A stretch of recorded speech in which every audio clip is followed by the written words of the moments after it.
Hello, good morning, everybody. Want to welcome you here to the Prog Monster. My name is Murph. I am the host of this show, a show dedicated to progressive rock and other forms of rock music. So we're here to do an episode of the series we're running for the month of September, which is my 30 favorite rock artists who have passed away. This is day 5, so we're now in the top 5. This guy won't be a surprise on my list at all. Chris Squire. I chose this album because the bass tone on here is phenomenal. I love that frontal bass attack that he was known for. So Chris Squire, of course, helped form Yes in the late 60s, along with John Anderson being the two main guys, I think, at the time.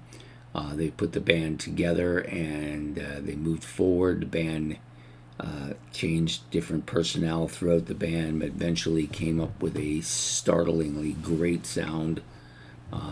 Many consider this to be the... Oh, I got a crack in it. I didn't even notice that. Many consider this to be one of the great, if not the best, prog band of all time. I'm not going to dispute it. I think they're fantastic. And Chris was a big reason for that. Played on every Yes album from the inception right up to his last one, Heaven and Earth, I think it was called. No, maybe I'm wrong. Might not be. Oh yeah, it's right here. Heaven and Earth, yes, I was right. I love the cover of this album. Not a particularly a good album, but Chris contributed lots of really frontal, amongst the best bass I've heard on any album at any time throughout almost all of Yes's career, especially early on in the 70s. Dominant sound. He then, I guess by de facto, after this album, he kind of de facto became the leader of the band, because Steve Howe left at this point in time too.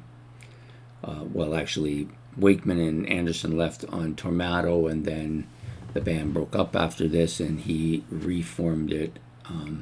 Probably would have had Steve Howe reform with him, except for Steve Howe was now playing with Asia at that point in time, or actually he may have even left Asia by then. But they went with Trevor Rabin, who added a different kind of element to the band. So you had a couple guys who could sing but weren't necessarily great at lead vocals, so they brought John back in, and then the rest is kind of history. But yeah, fabulous bass player with a great vocal tone. I think to me, Chris sounds much better as a backup vocalist than he actually does as a lead vocalist. That's just my opinion.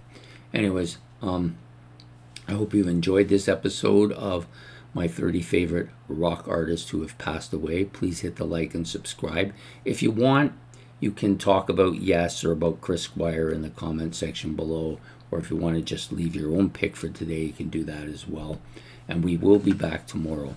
So please have yourself a good day, a good evening, and goodbye here from the